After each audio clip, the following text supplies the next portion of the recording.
Just 20 minutes ఓపిక చేసుకుంటే ఇంకా బయట కొనే పనే లేదు. ఇంట్లోనే హెల్తీగా, హ్యాపీగా తినేసేయొచ్చు.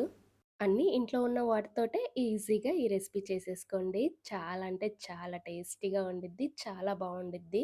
అచ్చం బయట దొరికే స్వీట్ లాగే ఉండిద్దనమాట. ఇంకెందుకు వందలు వందలు పెట్టి బయట కొనడం.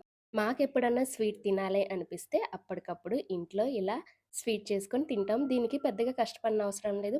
పాకంతో అస్సలే పని లేదు. ఫస్ట్ టైమ్ చేసినా పర్ఫెక్ట్‌గా చేస్తారు. సో, లేట్ చేయకుండా ప్రాసెస్‌లోకెళ్ళిపోదాం. ఫస్ట్ ఒక కడాయి తీసుకొని అందులోకి ఒక కప్పు షుగర్ యాడ్ చేసుకోండి. ఏ కప్పుతో అయితే మనం షుగర్ తీసుకున్నామో అదే కప్పుతోటి 2 కప్పులు వాటర్ యాడ్ చేసుకొని షుగర్ మొత్తం మెల్ట్ చేసుకోవాలి. దీనికి పాకం ఏం అవసరం లేదు. జస్ట్ షుగర్ అనేది మెల్ట్ అయిపోతే సరిపోద్దనమాట. నెక్స్ట్ ఈలోపు ఒక గిన్నె తీసుకొని అందులోకి ఒక కప్పు కార్న్ ఫ్లోర్ యాడ్ చేసుకోండి. ఇప్పుడు ఒక కప్పు వాటర్ వేసుకొని ఎక్కడ ఉండలు లేకుండా ఇలాంటిది ఒక విస్కర్‌తో గానీ, లేదంటే స్పూన్‌తో కానీ మంచిగా కలుపుకోండి. ఉండలు లేకుండా కలుపుకోవాలి. ఇలా ఉండలు లేకుండా కలుపుకున్న తర్వాత ఇప్పుడు ఇంకో కప్పు వాటర్ యాడ్ చేసుకోండి.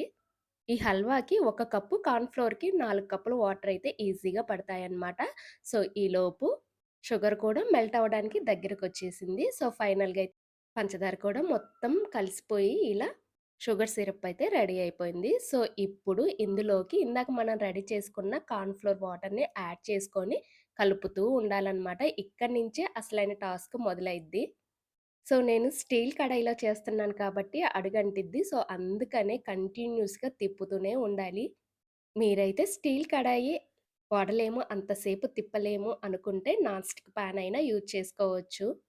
సో, ఇప్పుడు కార్న్ ఫ్లోర్ వాటర్ యాడ్ చేసిన ఒక 3 మినిట్స్ తర్వాత ఇలా దగ్గరకొచ్చిద్దనమాట. ఒక జెల్లీలాగా ఫార్మ్ అయిద్ది. సో, చూసారు కదా ఇక్కడ ఇలా జెల్లీలాగా ఫార్మ్ అవుతదనమాట. ఇప్పుడు ఇంకో 1 మినిట్‌లో ఇది మంచిగా జెల్లీలాగా మొత్తం వచ్చేసిద్ది.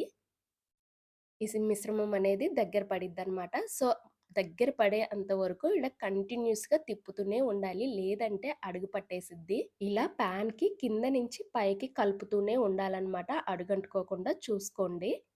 ఇలా హల్వా అయితే దగ్గరకొచ్చేసిందనమాట. సో, చూసారు కదా! క్రీమీ స్ట్రక్చర్ వచ్చేసింది. సో, ఇప్పటి నుంచి కొంచెం కొంచెంగా ఆయిల్ కానీ, నెయ్యి కానీ యాడ్ చేసుకుంటూ ఉండాలి. నేనైతే నెయ్యి యాడ్ చేసుకున్నాను. కప్పు కార్న్ ఫ్లోర్‌కి ఖచ్చితంగా పావు కప్పు నెయ్యయితే ఖచ్చితంగా పడిద్దనమాట. సో, ఇలా కలుపుతూనే ఒక 1 మినిట్‌కి, 2 మినిట్స్‌కి మళ్ళీ ఒక స్పూను ఆయిల్ యాడ్ చేసుకుంటూ కలుపుకోవాలి. ఈ హల్వా ప్రాసెస్ మొత్తం ఒక 20 మినిట్స్ అయితే ఈజీగా పట్టిద్దండి.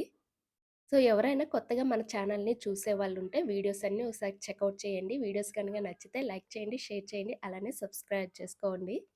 సో, ఫైనల్‌గా అయితే ఇలా హల్వా అంతా దగ్గరికొచ్చినప్పుడు ఇప్పుడు ఫుడ్ కలర్ యాడ్ చేసుకోండి. నేనైతే orange colour food colour add చేసుకున్నాను. కొన్ని రెసిపీస్‌కి ఫుడ్ కలర్ యాడ్ చేసుకుంటేనే బావుండిద్ది. సో, మీకు ఇష్టం లేదు అనుకుంటే స్కిప్ చేసుకోవచ్చు. ఇప్పుడు కలర్ యాడ్ చేసుకున్న తర్వాత మళ్ళీ ఇంకో 2 మినిట్స్ మంచిగా కలుపుకోండి. కలర్ అనేది రెసిపీ దగ్గరకొచ్చింది. ఇంకో 3 మినిట్స్ ఆర్ 5 మినిట్స్‌లో రెసిపీ అనేది రెడీ అవుతుంది అన్నప్పుడు కలర్ యాడ్ చేసుకోండి. సో, ఫైనల్‌గా అయితే దగ్గరకొచ్చేసింది. ఒక 2 మినిట్స్ కుక్ చేసుకుంటే హల్వా అనేది రెడీ అయిపోయిద్దనమాట. సో, ఇప్పుడు మంచిగా కలుపుకున్న తర్వాత ఇంకొకసారి లాస్ట్ అండ్ ఫైనల్‌గా ఇంకో 1 టేబుల్ స్పూను నెయ్యి యాడ్ చేసుకొని ఇందులోకి మీకు నచ్చిన డ్రై ఫ్రూట్స్ యాడ్ చేసుకోవచ్చు. నేనైతే తర్బూజా గింజలైతే యాడ్ చేసుకుంటున్నాను. మీరు బాదం, పిస్తా, జీడిపప్పు ఏదైనా సరే యాడ్ చేసుకోవచ్చు. నేనైతే ఈడ తర్బూజా గింజలు మాత్రమే యాడ్ చేసుకున్నాను. సో, చూసారు కదా! ఆయిల్ అంతా పైకి తేలి పాన్ నుంచి సెపరేట్ అయిద్దనమాట. ఈ రెసిపీ అనేది దగ్గరకొచ్చినప్పుడు. ఇలా పాన్ నుంచి సెపరేట్ అవుతుంది అంటే హల్వా అనేది దగ్గరకొచ్చేసింది. ఇంకోటి హల్వా ఎలా రెడీ అయింది అని మనకి ఎలా తెలిసిద్దంటే, ఒక చిన్న కొంచెం తీసుకొని మన చేతి ఫింగర్స్ తోటి రౌండ్‌గా బాల్‌లాగా చేస్తే చేతికి అంటుకోకుండా బాల్‌లాగా వచ్చింది అంటే రెసిపీ అనేది కరెక్ట్‌గా కుక్ అయిందని అర్థం. సో, అదొక్కటి చెక్ చేసుకోండి.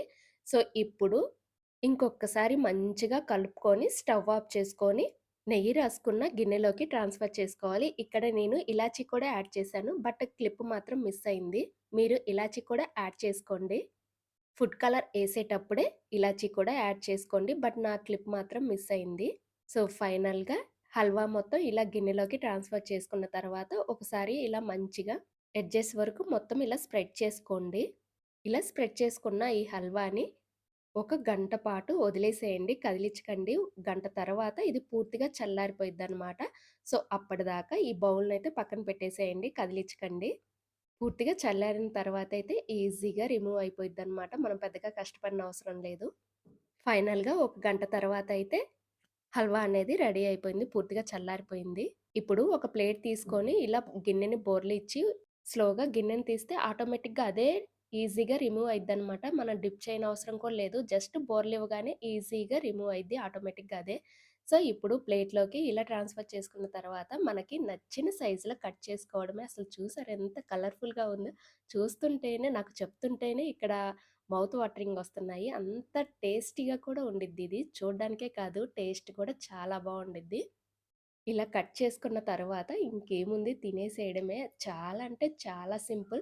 ఇది నేను చేసిన గంటలోపయితే ఈ స్వీట్స్ అన్నీ అయిపోతాయి. ఇంట్లో పిల్లలు కానీ, పెద్దలు కానీ చాలా ఇష్టం. ఎప్పుడెప్పుడు చేస్తానా అని వెయిట్ చేస్తుంటారు పిల్లలు కూడా. ఎందుకంటే ఇది కొంచెం జెల్లీ లాగా అనిపిచ్చిద్ది వాళ్ళకి తినేటప్పుడు. సో, చూసారు కదా! మధ్యలో ఇలా డ్రై ఫ్రూట్సు నెయ్యి అన్నీ హెల్తీవే అనమాట. ఇందులో మనం ఆర్టిఫిషియల్‌గా వేసిన ఒక కలర్ మాత్రమే. లేదు మాకు కలర్ ఇష్టం లేదు అనుకుంటే కలర్‌ని హ్యాపీగా స్కిప్ చేసుకోవచ్చు. బట్ ఇలా ఉండాలి అంటే ఖచ్చితంగా కలర్ అయితే యాడ్ చేసుకోవాలి. ఇంకెందుకు లేటు ఎప్పుడన్నా స్వీట్ తినాలనిపించినప్పుడు జస్ట్ 20 మినిట్స్‌లో ఇలా రెడీ చేసుకోండి. లేదంటే ఇంటికి గెస్ట్‌లొచ్చినా ఇలా స్వీట్ చేసి పెట్టండి. చాలా హ్యాపీగా ఫీల్ అవుతారు. ఇంకెందుకు కరాచీ హల్వా బయట కొనడం ఇంట్లోనే ఇలా ఈజీగా